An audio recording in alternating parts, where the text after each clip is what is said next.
প্রিয় মুসলমান, আমার নলচরবাসী, তিতাসের মুসলমান হযরত আবু হুরায়রা বলেন, ইয়া রাসূলুল্লাহ, আপনি আমার এই খেজুরের জন্য দোয়া করে দেন বরকতের। আল্লাহর নবী টুপলাখানা ধরে বললেন, আল্লাহ আপনার আমার আবু হুরায়রার খেজুরের ভিতরে আপনি অপরিসীম বরকত দিয়ে দেন।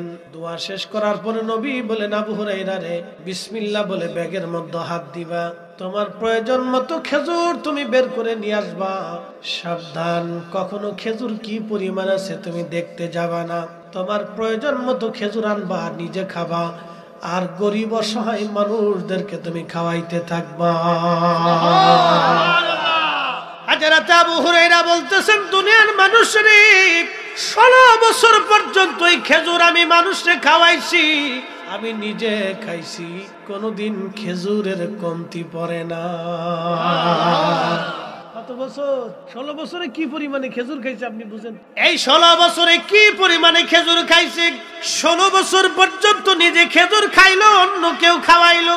উসমান গনি জিন্নুরাইনকে যেই দিন লোকেরা শহীদ করলো মসজিদের ভিতরে, উসমান গনিকে তিনি বাঁচাইতে গিয়েছিলেন। ওই ভিড়ের মধ্যে ধাক্কা ধাক্কিতে হযরত আবু হুরায়রার মাজা থেকে, কোমর থেকে সেই খেজুরের থলেটা হারিয়ে গেল, আর কোনদিন তিনি খুঁজে পান নাই।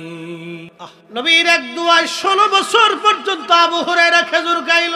নবীর এক দুয়ায় হযরতে খাদিমুর রাসূল আনাস ধনী হয়ে গেল, অথচ আল্লাহর নবীর বাড়ি খাবার থাকতো না, আল্লাহর নবীর ঘরে খাবার আসতো না, আল্লাহর নবী নিজে না খেয়ে থাকতেন। এর পিছনে কারণ ছিল, প্রিয় নবী ছিলেন দুনিয়া বিরাগী, জাহিদ, দুনিয়ার প্রতি তার কোনো আকর্ষণ ছিল না আমার নবীর। এই জন্য কোনোদিন খাইতেন, কোনোদিন না খেয়ে থাকতেন। কখনো আল্লাহর কাছ থেকে রিজিক তিনি চাইতেন না, কারণ চাইলে পৃথিবীর বড় বড় সাম্রাজ্যের অধিপতিদের চাইতেও দামি দামি খাবার আমার আল্লাহ জান্নাত থেকে নবীর জন্য পাঠাই দিতেন। আল্লাহর নবীর একটাই চিন্তা, আমার কত গরিব উম্মত না খেয়ে থাকে, আমার গরিব উম্মতরা যাতে কোনোদিন বলতে না পারে আমরা দরিদ্র আর আমাদের নবী ছিল ধনী, আমরা গরিব না খেয়ে থাকি। নবী গরিবের মর্ম কখনো বুঝে নাই। আপনি এই বিষয়গুলি চিন্তা করলে আপনার শরীরের পশমগুলি দাঁড়ায় যাবে, আপনাকে রাসূলুল্লাহর প্রতি নিজের দিলকে আরো রুজু হয়ে যাবে, নবীকে আরো ভালোবাসতে মন চাবে। যিনি গরিবকে ভালোবাসা দিয়ে গেলেন, এতিমরে ভালোবাসা দিলেন, যিনি অসহায়ের সহায় ছিলেন, মাজলুমের সহযোগী তিনি ছিলেন, ন্যায় বিচারক ছিলেন। পৃথিবীর জমিনে ন্যায় বিচার প্রতিষ্ঠিত করার জন্য আল্লাহ তারে পাঠিয়েছেন। জুলুম, মিথ্যাচারিতা, হঠকারিতা, বেঈমানি আর মুনাফিকি দূর করার জন্য এসেছিলেন। এই জমিনে আল্লাহর হুকুমত কায়েমের জন্য এসেছিলেন, সত্যকে প্রতিষ্ঠিত করার জন্য এসেছিলেন, মিথ্যাকে কবর দেওয়ার জন্য এসেছিলেন, অন্যায়কে কবর দেওয়ার জন্য এসেছিলেন, জুলুমকে কবর দেওয়ার জন্য এসেছিলেন, বেঈমানিকে কবর দেওয়ার জন্য রাসূল এই জমিনে এসেছিলেন। কথা কোন ঠিক না বেটে? আল্লাহ তার রাসূলকে এই জন্য দুনিয়াতে মিথ্যাকে কবর দেওয়ার, জুলুমকে কবর দেওয়ার, অন্যায়টাকে কবর দেওয়ার জন্য রাসূল এসেছেন। ইতিহাসের মুসলমান খুবই মনোযোগ দিয়ে শুনিয়া যান। হযরতে বাইজিদ বুস্তামি রাহমাতুল্লাহ আলাইহি ডাক দিয়ে বলতেছে, শামউন, 40 বছর ধরে আগুনের পূজা করলা তুমি, 40 বছর ধরে আগুনের পূজা করছো। শামউন রে, কালেমা পড়ো, ইমানদার হয়ে তুমি কবরে চলে যাও। শামউন ডাক দিয়ে বলতেছে, বাইজিদ তোমার ধর্ম সত্য, প্রমাণ কি বলো? বাইজিদ বুস্তামি ডাক দেখে, শামউন রে, তুমি কি প্রমাণ চাও তুমি আমাকে বলো। শামউন ডাক দিয়ে বলতেছে, বাইজিদ তুমি প্রমাণ সাবমিট করো যে তোমার ধর্ম সত্য, আমি মিথ্যার উপরে আছি। বাইজিদ বুস্তামি ডাক দিয়ে বলেন, শামউন তাহলে তুমি আগুনে হাত দাও, আমি আগুনে হাত দেই। যেই আগুনে তুমি 40 বছর ধরে পূজা করতেছো, সেজদা দিচ্ছ, ওই আগুনের কাছে তুমি চাচ্ছ আগুনকে সামনে নিয়ে মাথা নত করে 40 বছর ধরে তুমি কাটাই দিলা রে শামউন। ওই আগুনে তুমিও হাত দাও, ওই আগুনেও আমিও হাত দিব। যার হাত আগুনে পোড়াবে তার ধর্ম মিথ্যা, যার হাত আগুনে পোড়াবে না তার ধর্ম সত্য। চিৎকার মেরে জোরে বলেন আল্লাহু আকবার। এই উম্মতের ভিতরে এক জমাত মানুষ থাকবেই যারা মানুষকে আল্লাহর দিকে ডাকে। আল্লাহর দিকে ডাকার জন্য এই উম্মতের ভিতরে এক জমাত মানুষ থাকবেই সব সময়ের জন্য। খারাপ কাজ থেকে ফেরানোর জন্য তারা চেষ্টা করবে। দুঃখের বিষয় আজকে আলেমদের হাদিয়ার দিকে অনেকের নজর পড়ে গেছে। কি কথা কর না কেন? আলেমদের হাদিয়ার দিকে নজর কে? এত সুদখোর বাংলাদেশে আছে, এত ঘুষখোর অফিসে আদালতে হসপিটালে এখানে সেখানে, এত ঘুষখোর, এখানে তোর নজর পড়লো না খালি আলেমদের টাকা। কি কথা কর না কেন? এখানে তোমার নজর পড়লো না খালি আলেমদের হাদিয়ার দিকে তোমার নজর পড়ে। কারণটা আমার দেশের মসজিদের ইমাম সাহেবের বেতন ৫,০০০, ৬,০০০, ৭,০০০, ১০,০০০ ১০,০০০ টাকার বেতনে একজন ফ্যামিলি কি করে বলে? আমরা তো বাংলাদেশের সর্বনিম্ন সরকারি স্কেল বেতন একজন পিয়নের বলেন তো কেউ আছে ১৬,০০০ টাকা। তারপরে সরকারে আরো কিছু সুযোগ সুবিধা কম বেশি তার আসে, এটা দিয়ে ধরেন ২০,০০০। একজন সরকারি কর্মচারী বা কর্মকর্তা আপনি যাই বলেন সর্বনিম্ন স্কেলের তার ১৬,০০০ সরকারি সুবিধা দিয়ে আরো কিছু ভাতাটাতে দিয়ে ২০,০০০ টাকা তার মাসে। সেক্ষেত্রে একজন ইমামের বেতন মাত্র ১০,০০০ টাকা, ৫,০০০ টাকা। এই ৫,০০০ টাকা দিয়ে একজন ইমামের পরিবার, তার স্ত্রী আছে, তার সন্তান আছে, তার সন্তানদের একটু ভালো খাওয়া, ভালো আশা, সব বাচ্চাদেরই আশা থাকে, সব স্ত্রীর আশা, স্বামীর কাছ থেকে ভালো কিছু শিখে ৫,০০০ টাকা বেতন দিয়ে মুসল্লির ধমকের চোটে ইমাম সাহেবের জান শেষ হয়ে। কি কথা কর না কেন? মুসল্লিরা ৩ বেলা ধমক, মসজিদ পরিষ্কার করলেন না কেন? হুজুর কই গেছেন আপনি? কি কথা বলেন না কেন? অনেকে না, আমি হক কথা বলতে হবে আজকে। ৫,০০০ টাকা একজন আলেমের জীবনে কি হয়? আমার দেশের অনেক বাচ্চা যার মাসে ৫,০০০ টাকা বেশি খরচা আছে, সেখানে ইমাম সাহেব ৫,০০০ টাকা তার সংসার চলে। এটা এক ধরনের নীরব জুলুম। আর আলেমরা দুই একজন একটু বেশি হাদিয়া পাইলে অনেকের চোখ নজর পড়ে গেছে। কারণটা কি? বাংলাদেশে কয়জন বেশি হাদিয়া পায় বলেন? হাতে গোনে। কওমিপন্থী বলেন, জামাতপন্থী বলেন, আহলে হাদিসপন্থী বলেন, সুন্নিপন্থী, এই ঘুরে ফিরে ১৫০, ২০০, ২৫০, ৩০০, সর্বোচ্চ ৩০০, নাকি এর বেশি না, সর্বোচ্চ ৩০০ মানুষ এই কোন রকম মোটামুটি একটা ভালো পর্যায়ের হাদিয়া, সামান্য পর্যায়ে। আর বাদ বাকি লক্ষ লক্ষ আলেম, কেউ ইমামতি করে, কেউ মাদ্রাসায় চাকরি করে। একটা হেফজখানা মাদ্রাসায় একজন শিক্ষকের বেতন কত? ১০। একটা মাদ্রাসা, বেসরকারি প্রতিষ্ঠান মাদ্রাসায় একজন শিক্ষকের বেতন কত? ১৫,০০০ টাকা, ১২,০০০ টাকা, ৮,০০০ টাকা, ৬,০০০ টাকা। আপনি এগুলি দেখতেছেন না? আমার দেশের অনেক মানুষের প্রত্যেক দিন এমনও ব্যক্তি আছে যারা বিড়ি টেনে প্রত্যেক দিন ১০০ টাকা খরচা করে। কি কথা কর না কেন? আছে না? বিড়ি টেনে ১০০ টাকা খরচা করে, তাহলে তার মাসে ৩,০০০ টাকা খরচা খালি বিড়ির পিছনে। কিন্তু মসজিদে ২০০ টাকা সে দেয় না মাস গেলি বেতন। কি কথা কর না কেন? মসজিদে ২০০ টাকা সে দেয় না। 2 বছরের দাম আছে, সারা মাসে সারা বছরে মসজিদের ক্যাশিয়ারে জান শেষ হয়ে যায়, টাকা উঠাইতে ভাই দিলেন না, কই দিবানি, ভাই দিলেন না, কই দিবানি, ভাই দিলেন না, দিবানি, দিতে দিতে একবার রমজান মাসে ঠেকাইছে। রমজান মাসের শেষের দিকে তাও দিবার দেয়, অর্ধেক দেয়, আর অর্ধেক না দিয়ে কয় ভাই দিবানি, দিবানি কয়ে 6 বছরও অনেকের বাকি পড়ে গেছে।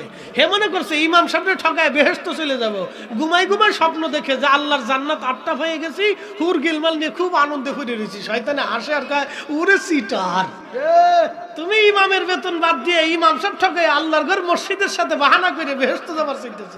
তোর মতো সিটার আমি শয়তানও জীবনে কোনোদিন দেখি। ভাই এগুলি আফসোসের সাথে, এগুলি আফসোসের সাথে বল মুসল্লি ধম। আবার এর ভিতর অনেক মুসল্লি আছে ইমামের চাকরি খাওয়ার জন্য উঠে পড়ে লাগছে। আছে না ভাই? ইমাম সাহেবের জীবনে যে কত কষ্ট তার হিসাব। ওই অমুকে কইলো হুজুর আমার জন্য দোয়া কর। দোয়া যদি একবার না করছে, ভুলেও যদি ধরেন ইমাম সাহেবের মনে নাই, ভুলে গেছে দোয়া, এই মনে করেন যে তার পিছনে লাগছে, ইমাম আমার দোয়া করলো না, আমি ওরে বেতন দেবো, আর ওর মসজিদে থাকবে, ওর মসজিদে থাকা দেখাইতে। কি কথা কর না কেন? হায় আফসোস উম্মতের জন্য, বড় আফসোস উম্মতের জন্য। আপনার নামাজের বোঝা যে লোকটা নিল, আপনার নামাজের বোঝা আপনি চিন্তা করতে পারছেন আপনার কত বড় বোঝা সে কাঁধে করে দাঁড়াইছে। ইমাম আপনি তো একটি দায়িত্ব বিহাজাল ইমাম, ইমামের উপর সুপর্দ করে আপনি নামাজে এই ইমাম আপনার 5টা ওয়াক্তের নামাজ কাঁধে করে নিয়ে দাঁড়াইবে। আপনি 5,000 টাকা দিয়ে 4 বেলা ধমক দিচ্ছেন, আবার আলেমরা 2-1 পয়সা হাদিয়া পাইলে আপনার হাদিয়ার দিকে নজর চলে গেল। কারণ এগুলো তো ইসলামের বিরুদ্ধে দুর্ভিশন। কথা কন না কেন? ঠিক কিনা? দুর্ভিশন। প্রিয় মুসলমান, এইগুলি আজ দুঃখের সাথে এইগুলি বললাম। অনেক ইমাম সাহেবের চাকরি চলে যায়। আপনি একটু চিন্তা করেন বাবা, ইমাম সাহেবের চাকরি ষড়যন্ত্র করে আপনি নিষেধ করে দিলেন, ইমাম আপনি চলে যান। ইমাম সাহেব বেতন নিয়ে চলে গেল, পরের মাস থেকে সে কোথায় চাকরি পাবে কি পাবে না তার কোনো গ্যারান্টি নাই। বাবারে তার ঘরে মা আছে, তার ঘরে বাবা আছে, তার ঘরে স্ত্রী আছে, সন্তান আছে। এই বাবা মা স্ত্রী পুত্র পরিজন বাবার দিকে চেয়ে থাকে, সন্তানের বেতনের দিকে আশায় থাকে। এটা নীরব জুলুম। আপনি তাকে ষড়যন্ত্র করে তাড়িয়ে দিন। আপনি ভাব ভাবতেছেন আপনি খুব ক্রেডিট দেখেছেন, ইমাম সাহেব আমার সাথে গাদ্দারি করে দেখলো না, চাকরি খেয়ে দিচ্ছে, ও ভাবতেছে খুব ভালো কাজ করছেন। শোনেন, আল্লাহর আদালত কিন্তু দাঁড়ায়, হাসরের মাঠ কায়েম হবে, সেই দিন সিংওয়ালা সিং ছাড়া প্রাণীদের বিচার হবে, সেই দিন প্রত্যেকটা আল্লাহর বান্দাকে আল্লাহর আদালতে দাঁড়াইতে হবে। সেই দিন আপনি ইমামের চাকরি খেয়েছেন, ইমামের বেতন খেয়েছেন, ইমামের টাকা নষ্ট করেছেন, ইমামের হাদিয়া নষ্ট করেছেন, আল্লাহি বিল্লাহি আল্লাহর আদালত যদি সত্য হয়ে থাকে, আল্লাহর বিচার যদি সত্য হয়ে থাকে, আখিরাত যদি সত্য হয়ে থাকে, তাহলে আপনাকে আল্লাহর আদালতের কাঠগড়ায় দাঁড়াইতেই হবে, দাঁড়াইতেই হবে, দাঁড়াইতেই হবে। সেই দিন ন্যায় বিচার আল্লাহর আদালতে আমরা পাবো। কথা বলেন ঠিক না বেঠিক? আল্লাহু আকবার, নারে তাকবীর, আল্লাহু আকবার, নারে রিসালাত, ইয়া রাসূলুল্লাহ। মুফতি জহিরুল ইসলাম ফরিদী সাহেব জিন্দাবাদ। উপস্থিতি ন্যায় বিচার আল্লাহর আদালতে। আমি কষ্ট হয়, আমার কাছে অনেকেই ফোন দিয়ে চাকরিটা চলে, একটা চাকরি প্রত্যেক বছরে আমরা আপনি তো ওয়াজ করেন, সেদিন একটা ছেলে আমার, আমি 3 বিশ্বাস কিস্তি পারি না ভিক্ষা, আমার কাছে লাগছে। আমার কথা হলো, যে মাসলাকেরই ইমাম মানুষ, কথা কর না কেন, সুন্নি না কওমি না কোন ইমাম, ওটা তো আমার দেখার বিষয় না, সে তো মানুষ, কি কথা কর না কেন, তারও তো মন আছে, তার স্ত্রী আছে, তার পুত্র আছে, তার সন্তান আছে। আমরা যদি এগুলি না বলি তো বলবে কি? আমরা যদি আপনাদেরকে না বুঝাই তো বুঝাবে কে? সে যেই তরিকারই হোক, সে তো একজন মানুষ, তার একটা আশা থাকে, তার সন্তান বাবার কাছে আবদার। আপনার সন্তানকে যদি আপনি না দিতে পারেন তো আপনার কলিজার ব্যথা, কথা কর না কেন? তো ওই ইমাম সাহেবের ওই ছোট্ট চাকরি যারা করে তাদেরও চিন্তা ব্যথা। এই জন্য আল্লাহ রসুল কতটা অগ্রগামী ছিলেন মানুষের হকের ব্যাপারে। রসুল করিম নিজে বলছেন, শ্রমিকের ঘাম শুকানোর আগে শ্রমিকের বেতন পরিশোধ করে দেন। একসাথে বলবেন আল্লাহু আকবার। শ্রমিকের বেতন ঘাম শুকানোর আগে শ্রমিকের বেতন পরিশোধ করে। বাবাজি, আমার দেশে যারা দিন মজুর, সারাদিন পরিশ্রম করে 500 টাকা, বাবারে, তারও তো ঘরে বাচ্চা, তারও তো স্ত্রী আছে, তারও তো মা, তাদেরও তো মন চায় ভালো কিছু খাই। এই জন্য কোন শ্রমিক রে, কোন দিন মজুর রে, বাড়ির কাজ করনেওয়ালাকে, কোন জন বিক্রি করে করলোকে, আপনার কর্মচারী রে কোনোদিন ঠকাবে? এটা আমি জানি আপনার গ্রামের মানুষ ঠকান না, তারপরেও যেহেতু এটা মিডিয়ার মাধ্যমে বহু মানুষ, আমার দেশে ঢাকা শহরে যারা একটু বাড়ির মালিক, তারা নিজেদেরকে খুব দেমগোলাম, তার ভাব কি মনে, যে একবারে দুনিয়ার মহারাজা, রাজা পৃথ্বীরাজ হয়েছে, রাজা গৌরগোবিন্দ, এরকম ভাব নিয়ে বসে রয়েছে। রাজা মহারাজা, বিরাট বড় সম্রাট আকবর আর সম্রাট জাহাঙ্গীর সেজে বসে, মনে করছে বিরাট বড় দুনিয়া পেয়ে গেছে। আর একটা বাড়ির মালিক যদি কোনো বেডি হয় তো ওই তো কাজ, কি কথা বলতে, যদি কোনো বেডি বাড়ির মালিক হয় তাহলে আর কাজ, তো ওই বাড়ির সামনে দিয়ে হাঁটাও মুশকিল। আর ওই বাড়ির দারোয়ান আর কর্মচারী আর কাজের বেটি যারা আছে, বাপ, তার জীবন দফার অবশেষ। আর এই সমস্ত মহিলারা কাজের মেয়েদের কি পরিমাণে মারে, আমি এটা ভাষায় বলতে পারবো, বিবেক দিয়ে বাবা, এই সমস্ত দরিদ্র মানুষের মেয়েরা বাবাকে মারে, গরিব বাবার উত্তর, গরিব করে মারধর হয়ে নীরবে নিভৃতেরা এই সমস্ত জুলুমের শিকার হয়। আল্লাহর কসম করে বলি, এগুলি নীরব জুলুম। এই সমস্ত জুলুমকে দাফন করার জন্য, কবর দেওয়ার জন্য রাহমাতুল লিল আলামিন এসেছিল। কথা বলেন ঠিক না বেটে?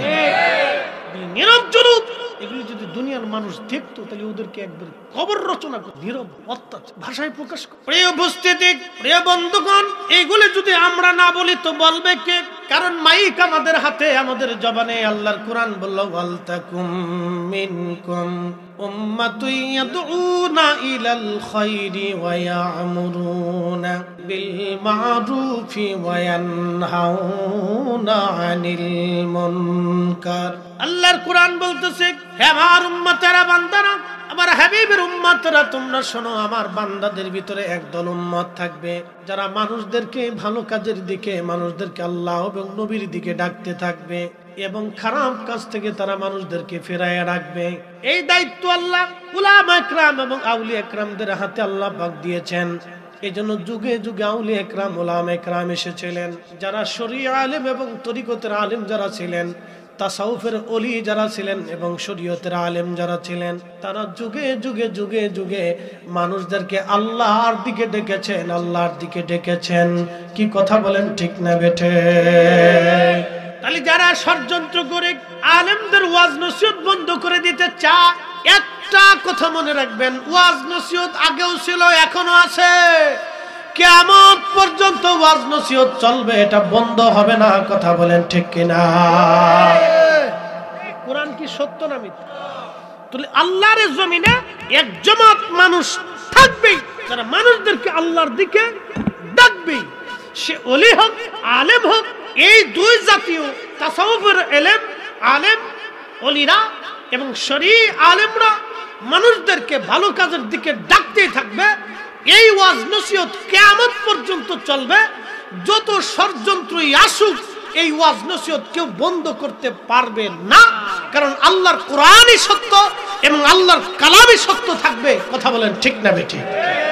ষড়যন্ত্র বহু চলতেছে, এগুলি বন্ধ হবে আমাদেরকে সচেতন। প্রিয় বন্ধুগণ আমার, হাজরাতে বাইজিদ বুস্তামি ডাক দিয়ে বলেন, শামউন তুমিও আগুনের মধ্যে হাত দাও, আমিও আগুনের মধ্যে হাত দেই, দেখি কারা হাত খানা পড়ে যায়। যার হাত পুড়ে যাবে বুঝবো এই লোকের ধর্ম মিথ্যা। শামউন চিন্তা করলো, আহা 40 বছর ধরে আগুনের পূজা করলাম, আগুন আমার কথা শুনবে না আমি জানি। আগুনের ধর্ম হলো জ্বালিয়ে পুড়িয়ে ভস্ম করে দেওয়া, সারখার করে দেওয়া। এবার শামউনের চিন্তা হলো, না এই আমি যদি আগে হাত দেই তাহলে আমার হাত পুড়ে যাবে, আর বাইজিদ বুস্তামি বলবে তোমার ধর্ম মিথ্যা। আগে বাইজিদ আগুনে হাত দিক, তারপরে আমি হাত দিব।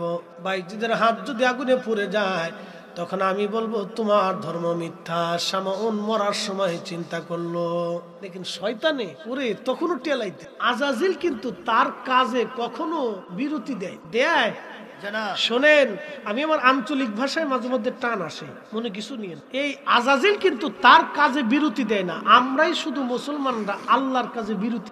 আজাজিল কিন্তু বইসে নাই, ও কিন্তু সব সময় চেষ্টা করতেছে বান্দারে কিভাবে জাহান্নামে পাঠানো যায়। এই জন্য আপনার মাহফিলে আসতে দিবে না, বসতে দিবে না, নামাজে নিবে না, রোজায় নিবে না, হক হালালে নিবে না, সব সময় বসে বসে বসে বসে বসে বসে ধোঁকা দিচ্ছে। এই জন্য আল্লাহর কোরআন বলতেছে, ইয়া আইয়ুহাল্লাযীনা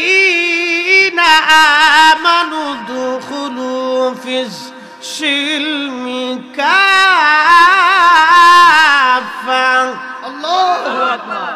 ও ঈমানদার, দিনের মধ্যে তুমি যদি আসো তো পরিপূর্ণ মতো আসো। অর্ধেক আসবা না তা হবে না, জোহর পড়বা আসর পড়বা না তা হবে না, মাঝে মধ্যে ঘুষ খাবা মাঝে মধ্যে খাবা না তা হবে না, খালি শুধু জুমার নামাজ পড়বা বাকি নামাজ পড়বা না তা হবে না, শুধু খাবা আবার বড় বড় মসজিদ বানাই দিবা তা হবে না। কতক্ষণ দেখে এখন তো মাল বেশি দিলে সভাপতি, কারণ হেতার টাকা কি হালাল না হারাম না পাবলিকের। এই কয়েকদিন আগে এই নরসিংদীর রায়পুরে ডাচ বাংলা ব্যাংকের এজেন্ট ব্যাংক থেকে এক লোকে কোটি কোটি টাকা চুরি করে বাগার হয়ে। তা আমার লোকজন বলতেছে, হুজুর যেই লোকে ম্যানেজার ছিল এতে 5 ওয়াক্ত নামাজ পড়তো, প্রত্যেক সপ্তাহে 2-3 দিন রোজা রাখ। কি চোরেছো চিন্তা করেন, 5 নামাজ পড়তে পড়তে কপালের তার দাঁড়িয়ে আছে, সুন্দর দাঁড়িয়ে, আপনি দেখলে মনে হবে যে ফেরেশতা, কিন্তু আন্তর্জাতিক খ্যাতি সম্পূর্ণ চোরের ঘরের চোর। হ্যাঁ, গরিব মানুষের টাকা চুরি করে নিয়ে গেছে। আপনি বুঝেন না, একজন মানুষের 5 লক্ষ টাকার একজনের 40 লক্ষ টাকা নিয়ে। সে আমার এক ভাই, সে মানে প্রায় কান্দে দিয়ে বলতেছে, হুজুর আমার জীবনের একবারে অনেক কষ্টের রুজি 40 লাখ টাকা বিদেশ থেকে করিয়া যে একবারে জীবনের সম্বল শেষ হয়ে। অত্যন্ত দুঃখজনক, আমার কাছে খুব খারাপ লাগে যে আমারই যদি 40 লাখ চলে যায় তাহলে আমার কাছে কেমন লাগে, আমার কাছে কি অবস্থা। তো সেই লোক মোটামুটি দাড়ি সেজদা সপ্তাহে 2 দিন রোজাও রাখছে। পাবলিকে গেলে কোথায় আমি রোজা, বিরাট বড় বুজুর্গ, বাপরে বাপ রোজা। হ্যাঁ, খালি কত রোজা, যেখানে যাইতো রোজা। পাবলিক মনে করতো বাপরে বাপ এত নামাজি রোজদার, এই লোকে তোর চুরি করতে পারে। তো মনে করেন যে বাস একবারে মাইরে সাবার দিয়ে চলে গেছে, এখন আর খুঁজে পাওয়া যায় না। কত বড় সিটা।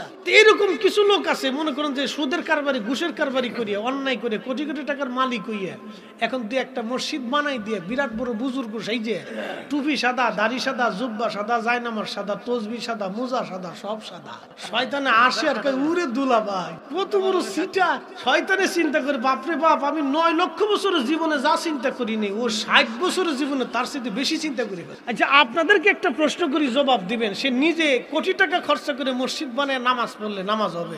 হ্যাঁ, এক ওয়াক্তের নামাজ বলে। কারণ কি? আপনাদের আমার দেশের দিন মজুর সারাদিন পরিশ্রম করার পরে 500 টাকা মাইনে পায়, আছে না এরকম? 500 টাকা মাইনে পায়। সকাল 8টা থেকে পরিশ্রম করে বিকেল 4টে পর্যন্ত হাড় ভাঙ্গা খাটুনি খাটার পরে সে 500 টাকা রুজি করে, অথবা 700 টাকা সে রুজি করে। 500 টাকায় ধরলাম, 500 টাকা রুজি করার পরে সেই টাকা দিয়ে বাজার করে মা বাবা নিয়ে অথবা সন্তানাদি স্ত্রী পুত্র পরিজন নিয়ে রাত্রিবেলা ডাল ভাত খাইয়া একটু শাক সবজি দেখে এশার নামাজ পড়ে সে ঘুমায় পড়লো।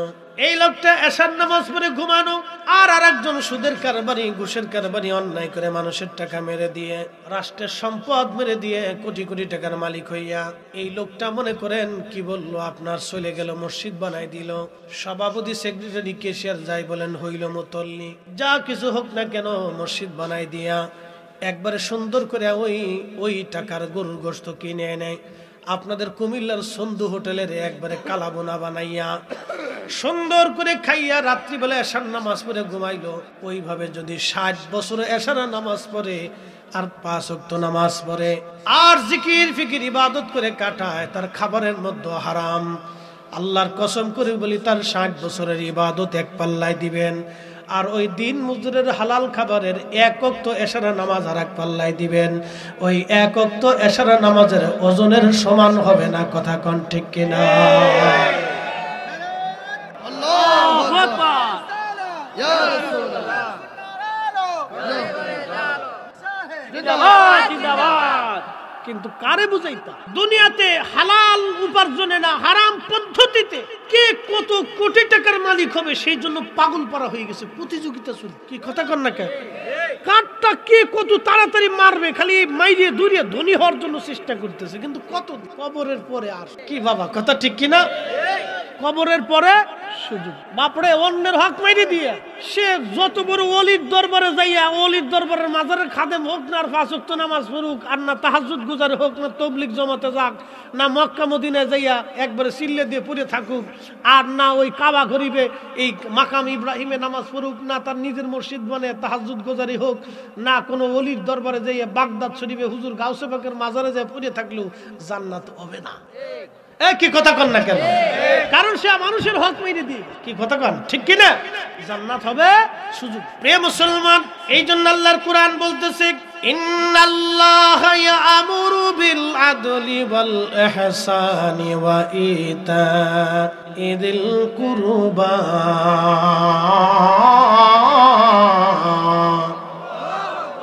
আল্লাহ বলেন আমি হাবিব, নিশ্চয় আমি রব, আমি হুকুম করলাম, আমি আল্লাহ আইন প্রণয়ন করলাম, তোমরা আদল করবে, ন্যায় বিচার করবে, অন্যায় করবে না এবং ইহসান করবে। তুমি দয়া করবে, তুমি দয়া করবে, ইহসান করবে, দয়া করবে। আল্লাহু আকবার। আল্লাহ বললেন তুমি দয়া করবে, ইহসান করবে এবং ন্যায় বিচার করবে। এই ন্যায়টা সমাজ থেকে উঠে যাচ্ছে, শুধু অন্যায় অন্যায় অন্যায়। মানুষ খারাপ কাজ করার জন্য প্রতিযোগিতা শুরু করছে, কিন্তু নেক আমল করার জন্য কোনো প্রতিযোগিতা নাই। শয়তান কিন্তু সব সময়ের জন্য বসে রয়েছে কিভাবে মানুষের ক্ষতি করা যায়, কোন উপায়ে ধোঁকা দেওয়া যায়। এই জন্য আল্লাহ বললেন উদখুলু ফিস সিলমি কাফা, ইমানদার ইসলামের মধ্যে পরিপূর্ণ মতো আসো। আংশিক আসবা আর আংশিক আসবা না তা হবে না, পরিপূর্ণ মতো আসো। হযরত ওমর রাদিয়াল্লাহু আনহু, তিনার বাড়িতে ঈদের কাপড় নাই, ঈদ কাপড়। স্ত্রী ডাক দিয়ে বলো স্বামী রে ঈদের কাপড় নাই, আপনি দয়া করে বাজার থেকে ঈদের কাপড় নিয়ে আসেন। হযরত ওমর ডাক দিয়ে বলো বিবি রে ঈদের কাপড় আনবো, সেই জন্য আমার কাছে কোনো টাকা পয়সা নাই। স্ত্রী বলতেছে স্বামী রে তাহলে আগামী 1 মাসের বেতন আপনি বাইতুল মাল থেকে নিয়ে আসেন, আপনি তো খলিফা অর্থমন্ত্রী, বাইতুল মাল থেকে আপনার জন্য আগামী 1 মাসের বেতন দিয়ে দিবে। হযরত ওমর বলল বিবি বাইতুল মাল থেকে যে ভাতা আমি পাই, মাসিক বেতন আমি পাই, এটা দিয়ে কোন রকম বাজার সদাই হয়, বাকি টাকা দে আমি আমার বাচ্চাদের ঈদের কাপড় কেনার মতো কোনো পয়সা আমার নাই। তাদের জীবনী আপনার শরীর চমকি করে। আল্লাহ কত কঠিন দৃঢ় ঈমানের অধিকারী ছিলেন, যে উহুদ পর্বতের মতো পাথরের মতো শক্ত তাদের ঈমান ছিল। একসাথে বলা যাবে আল্লাহু আকবার। তেলের গাড়ি তেলে চলে,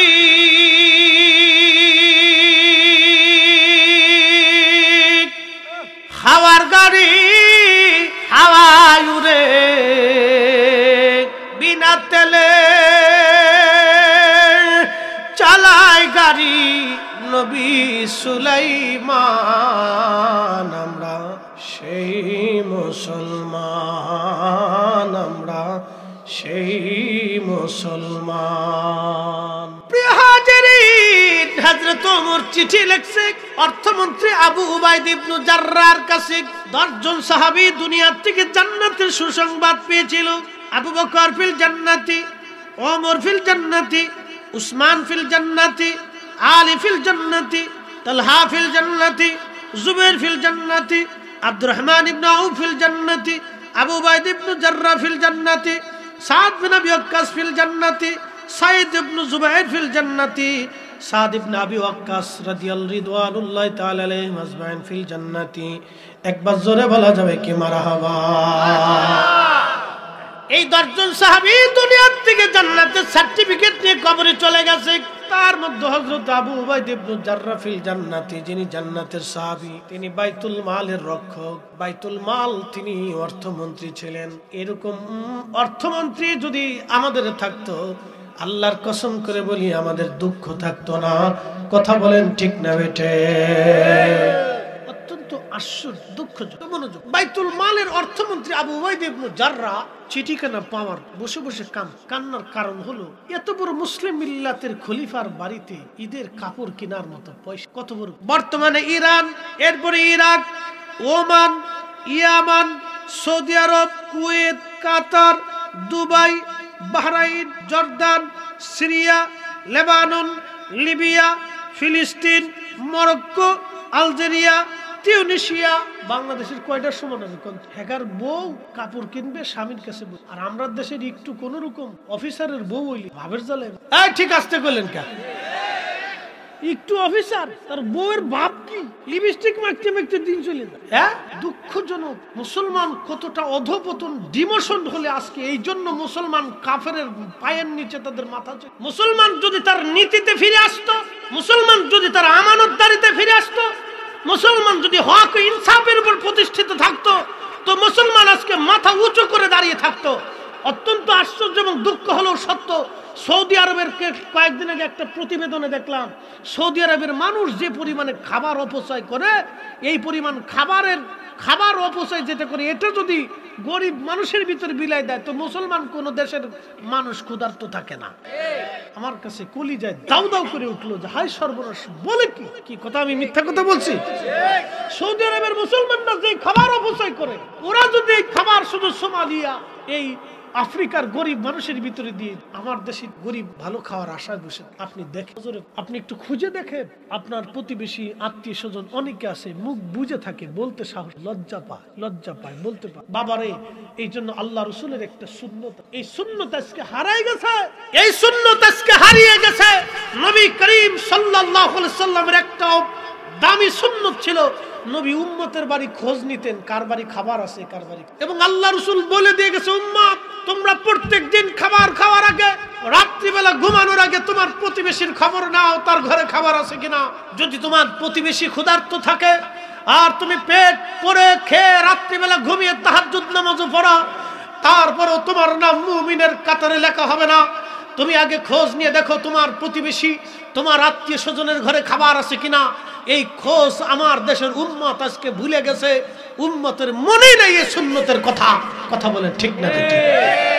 খালি মিষ্টি খাওয়ার সুন্নতের বেলা, খাওয়ান শেষ হলে মিষ্টি আছে না রে চাচা, মিষ্টি নাই, তুই জানিস না মিষ্টি খাওয়ার সুন্নত, এই সুন্নতেরটা মনে। কিন্তু রাত্রিবেলা ঘুমানোর আগে যে প্রতিবেশী আত্মীয় স্বজনদের খোঁজ খবর নিয়ে ঘুমানোর কথা, এটাই সুন্নত ভুলে গেছে, এই সুন্নত মনে নাই। কষ্ট হইতেছে আপনাদের না? বেশি রাত করবো না, আবার একবারে কোনো সারবো, চিন্তা করেন না।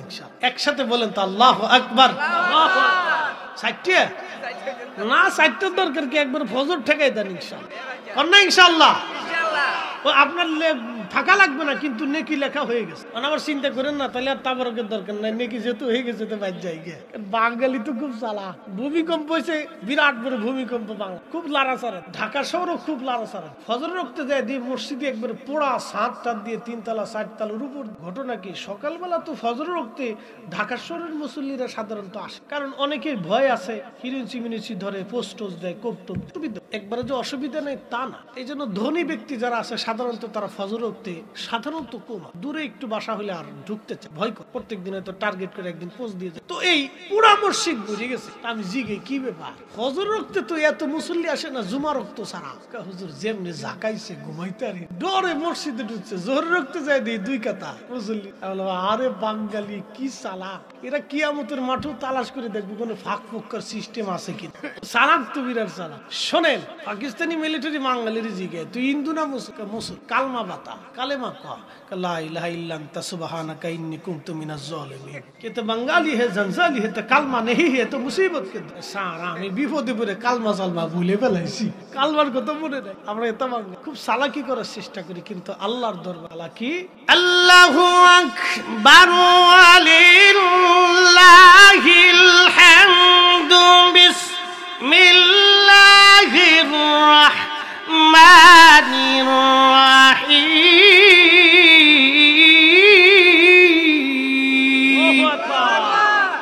ইয়া আইয়ুহাল্লাযীনা আমানু তাকুল্লাহা হাক্কা তুকাতিহি ওয়া লা তামুতুন্না ইল্লা ওয়া আনতুম মুসলিমুন।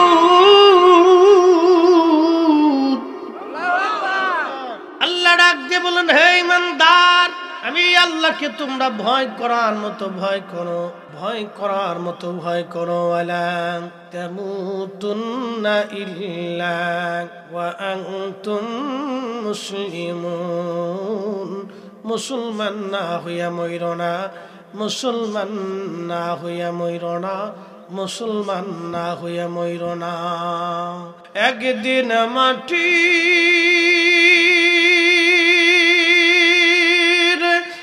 হবে ঘরে মন আমার, নো বন্ধ দালান ঘর।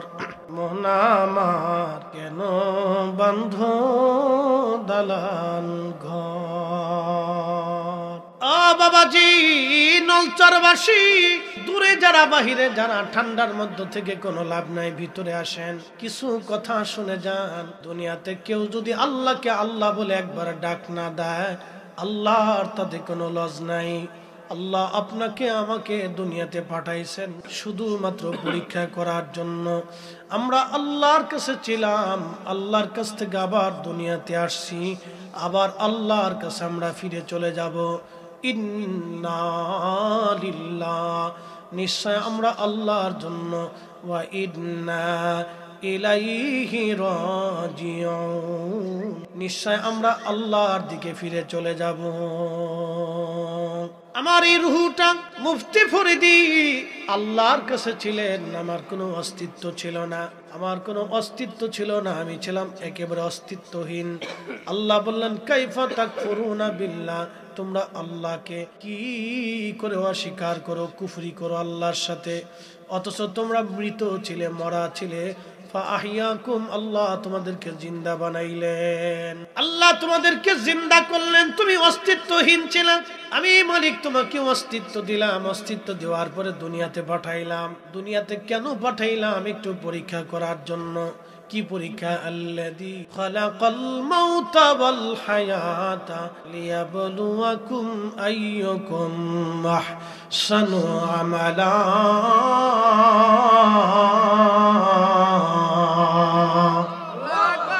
কাসা তোর চিন পাখি কেমনে আসে যা।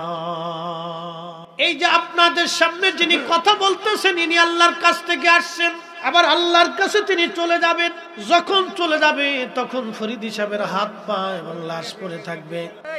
বাবা কি হারাই গেছে? আচ্ছা দোয়া করুন, আল্লাহ ফেরত দিলে ফাইবা জাতি হোক। বাবা বসো, আল্লাহ ফেরত দিলে ফাইবা, দোয়া কর, দোয়া কর। তোমার কোলে তোমার বাচ্চারা একটু দূরে সে বলে, আল্লাহুম্মা সাল্লি আলা সাইয়্যিদিনা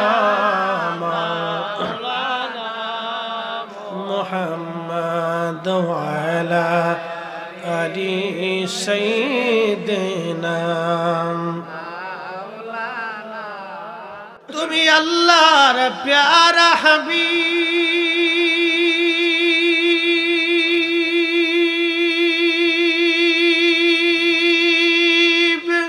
তোমার তুলনা নাই কেউ আর তোমার মতো আকাশ ভ্রমণ করেনি কোন পয়গম্বর আল্লাহুম্মা সাল্লি আলা সাইয়্যিদিনা মাওলানা মুহাম্মদ আলি সাইয়্যিদিনা মাওলানা। প্রিয় ভাইরা আমার, আল্লাহর কোরআন বলতেছে বন্ধু তুমি আমার কাছে ফিরে আসবা। আল্লাহর কাছে আমরা আবার ফিরে চলে যাব, দুনিয়া থেকে কিছুই নেওয়ার সুযোগ নাই। কত ধনী তো রাজা মহারাজারা, কত রাজা মহারাজা সম্রাটরা কবরে চলে গেল। আল্লাহ তাদের পাহারা দেওয়ার জন্য লক্ষ লক্ষ সৈন্য থাকতো, কিন্তু আজরাইল থেকে পালানোর কোনো রাস্তা নাই। আল্লাহর কোরআন বলল ফাইন্নাহু মুলাকিকুম, মরণ তার সাথে মোলাকাত করবে। মরণ থেকে পালানোর কোনো রাস্তা নাই, মরণ থেকে পালানোর কোনো রাস্তা নাই। মরণ তার সাথে মোলাকাত করবে, মরণ তার সাথে মোলাকাত। হাজিরিন, এই যে ফরিদি আপনি আল্লাহর কাছে চলে গেলে বডিখানা পড়ে থাকবে। মানুষের ইন্তেকালের 24 ঘন্টা পর পায়খানা রাস্তা দিয়ে একটা পোকা বের হয়ে আসে। বাবারে দুনিয়া কিছুই না, দুনিয়া কিছুই না, দুনিয়া কিছুই না। এই দুনিয়াটা পরীক্ষার জায়গা, যারা পরীক্ষায় পাশ করবে তারা সাকসেস। দুনিয়া কিছুই না। চোখের সামনে কত মানুষ চলে গেল আর আসলো না, কত মানুষ চলে গেল আর ফিরে আসলো না। এই যে মানুষের ইন্তেকালের 24 ঘন্টা পর পায়খানা রাস্তা দিয়ে একটা পোকা বের হয়ে আসে। এই পোকাটা সমস্ত শরীরের মধ্যে ছড়ায় যায়, দুর্গন্ধ ছড়াইতে থাকে। এই পোকা দুর্গন্ধ সরিয়ে সরিয়ে সরিয়ে সরিয়ে এই পোকা তখন ছেলে বলবে তাড়াতাড়ি বাবারে কবর দিয়ে দাও, মেয়ে বলবে তাড়াতাড়ি কবরে দিয়ে দাও, প্রতিবেশীরা বলবে তাড়াতাড়ি কবরে দিয়ে দাও। সবাই শুধু বলবে কবরে দিয়ে দাও, কবরে পৌঁছাও, কবরে দিয়ে দাও। কেউ আর রাখতে চাবে না। তাহলে একটু চিন্তা করেন, আপনি হারাম খাইলেন কার জন্য? মানুষ ঠকাইলেন আপনি কার? আল্লাহর আইন অমান্য করলেন আপনি কার জন্য? সবই ধোঁকা ধোঁকা ধোঁকা ধোঁকা। কথা বলেন ঠিক কিনা? সবই ধোঁকা ধোঁকা ধোঁকা। কার জন্য রে তুমি হারাম খাইছো? কার জন্য তুমি মানুষ ঠকাইছো? কারে খুশি করার জন্য তুমি সন্তান, স্ত্রী, পুত্র, পরিজনের জন্য তুমি আল্লাহর আইন ছেড়ে দিয়েছো? কার জন্য তুমি করছো? আজকে মারা যাওয়ার সঙ্গে সঙ্গে সবাই তোমারে দুনিয়া থেকে জুদা করে দিল, শরীর থেকে পচা দুর্গন্ধ আসতে লাগলো। প্রিয় হাজিরিন, এই জন্য দুনিয়া অল্প সময়ের জন্য। দুনিয়া থেকে আমি আপনি চলে যাব। যে বডিখানা আপনারা দেখেন, এই বডিখানা আল্লাহ মাটি দিয়া, পানি দিয়া এবং আগুন দিয়া আর বাতাস দিয়া আল্লাহ বানাইছে। এই বডির মধ্যে 4টা পদার্থ আছে, বাতাস, খাক, বাদ। আগুন, পানি, মাটি, বাতাস। আগুন, পানি, মাটি, বাতাস, 4টার সংমিশ্রণে আল্লাহ বডি বানাইছে। এই দেহের মধ্যে যদি শ্বাস প্রশ্বাস বাতাস যদি না যায় তাহলে দেহখানা বন্ধ হয়ে যাবে। এই দেহের রক্ত পানি যদি আপনার শূন্যতায় চলে আসে, মানুষ তখন মারা যাবে। এই দেহের তাপমাত্রা যদি শূন্যতে চলে আসে তাহলে মানুষ মারা যাবে। 4 রঙের মশলা দিয়া যে কইরাছে তোর গঠন, 4 রঙের মশলা দিয়া। আগুন, পানি, মাটি, বাতাস একই যুগে করিয়া প্রকাশ। আগুন, পানি, মাটি, বাতাস একই যুগে করিয়া প্রকাশ। দেখিলি না তুই কইরা তালাশ, ওরে দেখিলি না তুই কইরা তালাশ। কোন জায়গা সে মহাজন চার রঙের শোল্লা দিয়া, চার রঙের শোল্লা দিয়া যে কইরাছে তোর গঠন, চার রঙের শোল্লা দিয়া। তাহলে আমাদের উদ্দেশ্য আল্লাহকে খোঁজা, আল্লাহকে খুশি করা, আল্লাহকে রাজি করা। এই জন্য কোরআন বলে কুল, হুজুর আপনি বলে দেন, ইন্না সালাতি, সালাত আমি আল্লাহর জন্য, ওয়া নুসুকি আমার কুরবানি, আমার ত্যাগ সব আল্লাহর জন্য, ওয়া মাহিয়ায়া আমার জীবন আল্লাহর জন্য, ওয়া মামাতি আমার মরণ আল্লাহর জন্য, লিল্লাহি রাব্বিল আলামিন সমস্ত জগৎ সমূহের মালিকের জন্য। কি কথা বলেন, ঠিক না বেঠে? আমাদের সব কার জন্য হবে? আল্লাহর জন্য। যখনই সবকিছু আল্লাহর জন্য হবে তখন তামাম মাখলুক আমার অধীনস্থ করে, আমার জীবনের সবকিছু যখন আল্লাহর জন্য হবে তখন সমস্ত মাখলুক গুলি আল্লাহ আমাদের অধীনস্থ করে দিবে। শামউন হাত দিবে না, চালাকি করলো সে। শামউন ডাক দেখে, বাইজিৎ তুমি আগুনে হাত দাও। আল্লাহর ওলি বাইজিৎ বুস্তামি রহমাতুল্লাহ আলাইহি বিসমিল্লাহির রহমানির রহিম বলে আগুনের মধ্যে হাত ঢুকাই দিলেন। আগুন জ্বলে, কিন্তু বাইজিৎ বুস্তামির হাত জ্বলে না। চিৎকার মেরে জোরে বলেন আল্লাহু আকবার। এর অর্থ আগুনের কাজ হচ্ছে জ্বলি পুড়ি সরকার করে দেয়। বাইজিৎ আগুনের ভিতরে হাত দিল, হাত পুড়ে না, বাইজিৎ পুড়ে না, আগুন জ্বলে।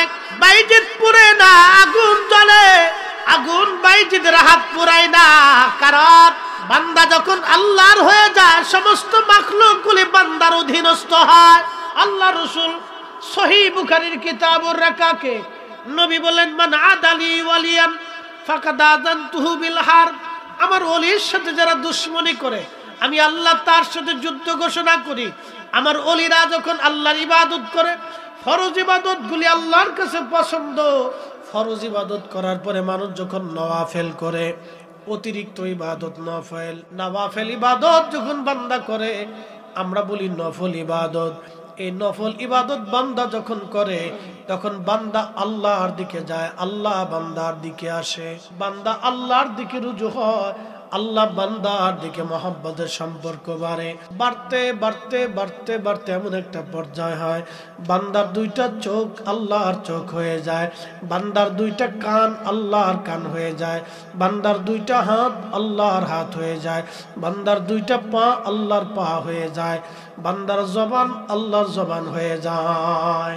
যখন বান্দার চোখ আল্লাহর চোখ হয়, আল্লাহ রাসূল বলতেছো আমার উম্মতেরা ইত্তাকু ফারাসাতাল মুমিন, তখন তোমরা মুমিনের চাহনিকে ভয় করো, কারণ তারা নিজেরা চায় না বরং আল্লাহর চোখ দিয়ে তাকায়।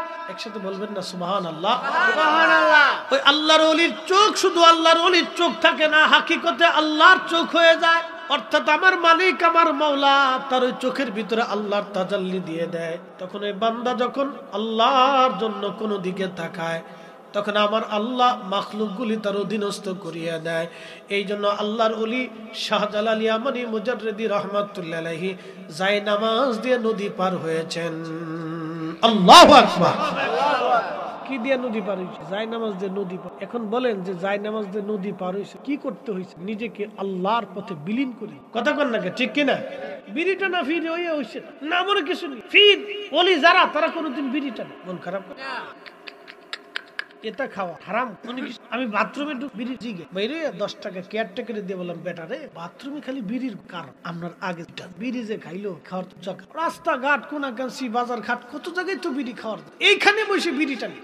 এই বিড়ি না টাল ক্লিয়ার, তার অর্থ হলো বিড়ি তারে ধরে ফেলছে। হেতায় বিড়ি ধরা লাগে না, বিড়ি তারে ধরে ফেলছে। আর যখন বিড়ি ধরছে তখন বোঝা গেছে এখানে আর হালালের কাজে না, এটা হারামই হয়। একই কথা কর না কেন? ধরে বলে ওটা রক্তের সাথে মিশে গেছে, টান না দিলে ক্লিয়ার হয় না, উপর থেকে টান দেবে নিচ দিয়ে ক্লিয়ার। কি আশ্চর্য! হ্যাঁ, এক ধরনের মারাত্মক নেশা। এগুলি থেকে আমাদের দূরে চলে আসতো। এখান থেকে আমাদের এখান থেকে কোনো উপকার, যেখানে ক্ষতি লুকায়িত সেখানে ইসলাম সমর্থন আদৌ, যেখান থেকে ক্ষতি আসতেছে সেখানে ইসলাম এটাকে আপনার সমর্থন, হালাল এটাকে সমর্থন করে। আল্লাহ কোরআন, খাও হালালান, ত্যাগ বিশুদ্ধ খাও, হালাল খাবা, হালালের সাথে আরেক ত্যাগ বিশুদ্ধ, ত্যাগ পরিশুদ্ধটা, অপরিশুদ্ধটাও আল্লাহ এই জন্য পরিশুদ্ধটাকে যেটা খাবেন সেটার জন্য পরিশুদ্ধ, নির্মল। হাজরাতে বাইজিদ বুস্তামি আল্লাহকে নিজের পথে সমর্পণ করে দিলেন, নিজে জাহিদ হয়ে গেলেন, মুজাহাদা করলেন, নিজেকে আল্লাহর পথে বিলীন করে দিলেন। আল্লাহ তার হয়ে গেল, সে আল্লাহর হয়ে গেল।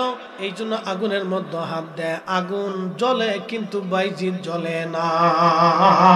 চিৎকার মেরে জোরে বলেন আল্লাহু আকবার। আরেকটা ঘটনা শুনুন না, কষ্ট হচ্ছে আপনাদের? তাহলে একসাথে আবার জোরে বলি তো আল্লাহু আকবার। আবু মুসলিম আল খাওলামি কিবারুত তাবিঈন, অনেক বড় তাবিঈ ছিল, বাড়ি ছিল মিশর। মদিনায় এসে আবু বকর সিদ্দিক রাদিয়াল্লাহু আনহুর হাতে কালেমা। আবু মুসলিম আল খাওলামি রাহমাতুল্লাহি আলাইহি খুব অভাবী ছিলেন, মনোযোগ, খুব অভাবী আবু মুসলিম আল খাওলামি, অভাবের তাড়নায় একদিন বিবি ডাক দেয়, বলেন স্বামী আমার, আপনি বাজার থেকে একটু বাজার করে নিয়ে আসেন। আবু মুসলিম ডাক দেয়, কয় বিবি রে, বাজার করব, আমার হাতে কোনো পয়সা করি নাই। স্ত্রী ডাক দেয়, বলো স্বামী রে, পয়সা করি যেহেতু নাই, আমি সারাদিন সুতা বানাইছিলাম, সুতা কেটে আমি 3 পয়সা রুজি করছি, এই 3 পয়সা নিয়ে যান, বাচ্চাদের জন্য বাজার থেকে রুটি কিনে নিয়ে আসেন, খাবার কিনে নিয়ে আসেন। কয় পয়সা? তো কে রুজি করছে? স্ত্রী। আবু মুসলিম 3 পয়সা নিয়ে বাজারে গেলেন। বাজারে যাওয়ার পর আবু মুসলিম আল খাওলামি দোকানদারের সাথে দামাদামি করতেছেন। এমন সময় এক ভিক্ষুক এসে হাত পেতে বলেন, আবু মুসলিম, আমি দিনহীন মুসাফির, ক্ষুধার্ত, আমার কিছু পয়সা করে দেন। আবু মুসলিম চিন্তা করলেন, পয়সা যদি দিয়ে দেয় বাজার হবে না, আর বাজার করলে মিসকিনদের দেওয়া হবে না। চিন্তায় পড়ে গেলেন, তিনি কি করবেন চিন্তা করলেন। অভাবীকে আল্লাহ তার নিজের দরজা থেকে তাড়াইতে নিষেধ করে দিয়েছেন। আল্লাহ বলছেন, হাবিব, আপনি উম্মতকে শিখান, কখনো ভিক্ষুককে, সায়েলকে ধমক দিবেন না, সায়েলকে, ভিখারিকে দরজা থেকে তাড়াই দিবেন না। আবু মুসলিম আল খাওলামি চিন্তায় পড়ে গেলেন, যদি নিষেধ করি ভিখারি চলে যাবে, কিন্তু কি করে ভিখারিকে আমার দরজা থেকে আমি তাড়াই দেই। তাড়াইলেন না, একটু নেই চেষ্টা করলেন, দেখি সরে যায় কিনা। তিনি আরেকটা দোকানে চলে গেলেন। আরেকটা দোকানে যখন গেলেন, তখন ওই ভিখারি পিছু ছাড়ে না, পিছু পিছু আবু মুসলিমের কাছে আবার গেছে। ভিখারি দেখবেন মারাত কেনা দিলি ফার্স্ট, ওই ভিখারি আবু মুসলিমের পিছে পিছে আবার ওই দোকানে। আবু মুসলিম 3 পয়সা ভিখারিকে দিয়ে বিদায় করে দিলেন, কিন্তু বিরাট বড় চিন্তা, আমি যে 3 পয়সা ভিখারিরে দিয়ে দিলাম, আমার এখন বাজার কি নিয়ে যাব। তারপরে স্ত্রী পরিশ্রম করে রুজি করছে, বাজার যদি না নেই বকাঝকা করবে, মন খারাপ করবে, রাগারাগি করবে। এই চিন্তা করি আবু মুসলিম বাজার থেকে বের হওয়ার সময় একটা ব্যাগের মধ্যে তিনি কিছু ওই কাঠে না কিছু কাঠের গুঁড়া বেরোয় না, এই কাঠের দোকানে যে কিছু গুড়ার বালি বইরা মুখ আজকে আল্লাহ, এই কাঠের গুঁড়া আর বালিগুলি বস্তার মধ্যে ভরিয়া আবু মুসলিম আল খাওলামি রাহিমাহুল্লাহ বাড়ির দরজার সামনে কাঠের গুঁড়ার বস্তার বালির বস্তাগুলি দরজার সামনে রাখিয়া, ঘরের দরজায় করাঘাত করে রাখিয়া আস্তে করে রওনা দিয়ে চলে আসছে। স্ত্রী বস্তা ভিতরে নিয়ে চলে গেলেন। আবু মুসলিম মসজিদে আসিয়া ওযু করে নামাজে দাঁড়ায় গেলেন। যোহর পড়লেন, আসর পড়লেন, মাগরিব পড়লেন, এশার নামাজ মসজিদে পড়লেন, আর বাড়ি আসে না। নামাজ পড়িয়া চিন্তা করলেন, বাড়ি যে যাব, বালি আর ঘরের কুড়া দিয়ে আসছি, কাঠের গুঁড়া আর বালি দিয়ে আসছি, বাড়ি যদি ফিরি স্ত্রী রাগারাগি করবে। ভিখারিকে 3 টাকা দিয়ে দিছি, 3 পয়সা দিয়ে দি। আবু মুসলিম বালিয়া আর কাঠের গুঁড়া পাঠাইলে কি হবে, আমার আল্লাহ 3 টাকা ভিখারিকে দেওয়ার বিনিময়ে আমার আল্লাহ ভুলে যায় নাই। চিৎকার মেরে জোরে বলেন আল্লাহু আকবার। তেলের গাড়ি তেলে চলি,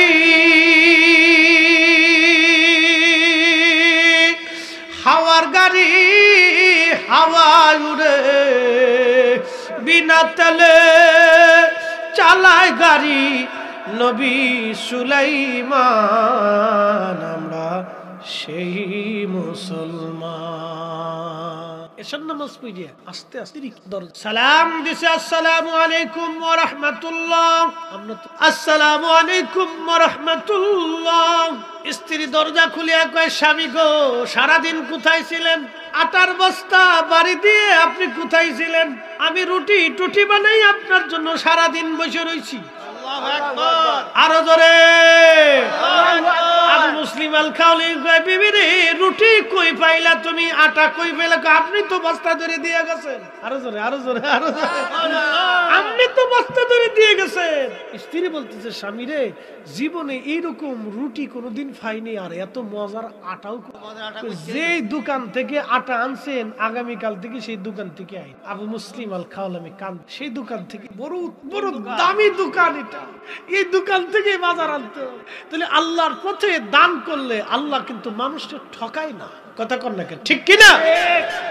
মানুষে আল্লাহ ঠকায়। এই জন্য কোরআন, ওয়ানফিকু মিম্মা রাযাকনাকুম মিন ক্বাবলি আইয়াতিয়া আহাদাকুমুল মাউত ফায়াকুলা রাব্বি লাউলা আখখারতানি ইলা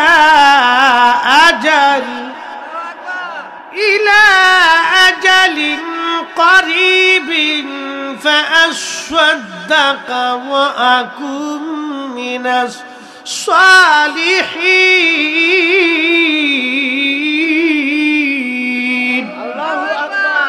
আল্লাহ বলেন, হে বান্দা তোমার রিজিক থেকে তুমি আল্লাহর পথে খরচা করো, আল্লাহর পথে তুমি দান করো, সদকা করো। তোমার মওত আসার আগে, মরণ আসার আগে তুমি দিয়ে দাও, মরণ আসার আগে দিয়ে দাও।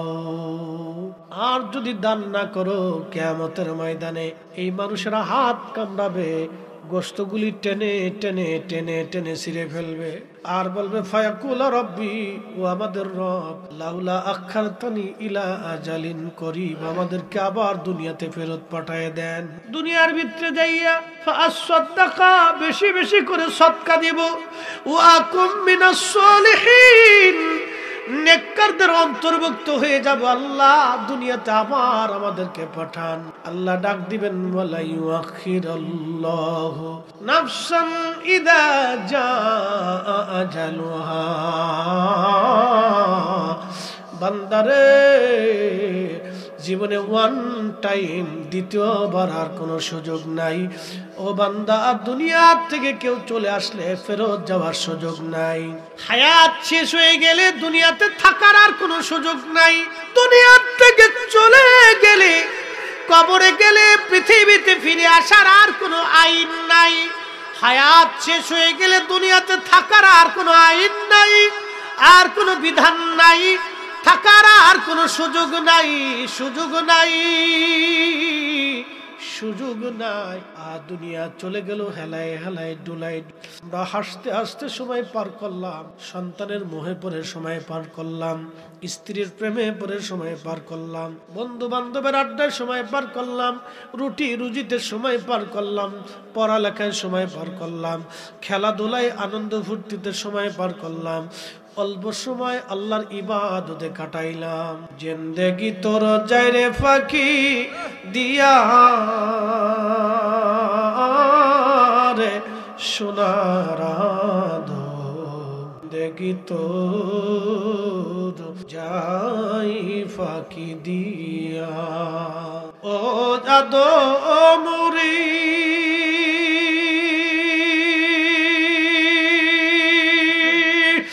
কামিনীর ওই কোলেতে কাল ঘুমেতে রইলি তুই। কামিনী মানে রাত, সারা নিশি কাটাইলি তুই ঘুমাইয়া ঘুমাইয়া রে সোনার জিন্দেগি তো যাই ফাঁকি দিয়া। পৃথিবী থেকে সবাই আশার মাহফিল, দীর্ঘ রাত, মূল্যবান আমলের উদ্দেশ্যে সামনে থাকবো, দোয়া এবং সকল আমিন। আমরা ইখলাসের সাথে দেখেন আজকের মাহফিল মানুষ শত শত, ঠিক কিনা? এর অর্থ হলো নসিবে নাই। নসিবার বাবাজি কিছু সময় হলো আপনারা বেহেশতের বাগান একটু কাটানো হয়ে, এই জন্য মানুষ যদি আল্লাহর ইচ্ছা করে তো আল্লাহ বান্দাকে আল্লাহ দানের বিনিময়ে, আল্লাহর ওয়াদা হচ্ছে যারা সাদকা করে আল্লাহ পাক তাদের বান্দার দিকে মায়া, দ্বিতীয়ত অপমিট এক বালাত, তৃতীয়ত এক বান্দা দানের বিনিময়ে। শোনেন, ইন্নাকা লা আল্লাহর ওয়াদার লাভ, আল্লাহ মিথ্যা বলে? আল্লাহ কখনো মিথ্যা ওয়াদা করে না। আল্লাহ যাহা ওয়াদা করছে তাহা। দান এমন একটা ইবাদত যেটা হালাল রুজি দান করার সাথে সাথে সেটা কবুল, এটা আর কোনো বাকি। আপনি নামাজ পড়ছেন হবে কিনা গ্যারান্টি, হজ করছেন হবে কিনা, দুরুদ আর দান এই দুইটা জিনিস করার সাথে সাথে কবুল হয়। একসাথে বলবেন না সুবহানাল্লাহ? করার দেওয়ার সাথে সাথে কি হয়ে যায়? কবুল হয়ে যায়। এটা দেরি হয়। যদি টাকা হালাল থাকে তাহলে দান করার সাথে সাথে, এবং এই সাথে সাথে আল্লাহর বেনিফিট। দেখেন আবু মুসলিম আল খাওলামির ঘরের ভিতরে খাবার 3 পয়সা যা আছে আল্লাহ কি তার জন্য ঠিকই বলে। হুজুর এই ঘটনা কোথায়? আজ থেকে 900 ইমাম আবুল ফারাজ দান করলে মানুষ বেনিফিট। আর আবু মুসলিম আল খাওলামি আল্লাহু আকবার, তিনি সেই ব্যক্তি যিনাকে ইয়ামান দেশের ভণ্ড নবীর লোকের আগুনের মধ্যে ফেলে দিয়েছিল। ঘন্টার পর ঘন্টা তিনি আগুনের মধ্যে, আগুন জ্বলছিল। একসাথে বলবেন না আল্লাহু আকবার? বাইজিদ বুস্তামির, তিনি বাইজিদ বুস্তামির হাত আগুন জ্বলে, কিন্তু বাইজিদ শামউন ডাক দেখে, বাইজিদ রে আর বুঝার বাকি, যেই ইমান যেই কালেমা তোমাকে আজকে আগুনের মধ্যে হাত দিলা, আগুন তোমার কথা শুনলো, বুঝতে বাকি নাই, সেই ইমানই দরকার। আমার মৃত্যুর আগে তুমি তাড়াতাড়ি ওই কালেমা পড়ায় দাও, লা ইলাহা ইল্লাল্লাহু মুহাম্মাদুর রাসূলুল্লাহ সাল্লাল্লাহু আলাইহি ওয়াসাল্লাম।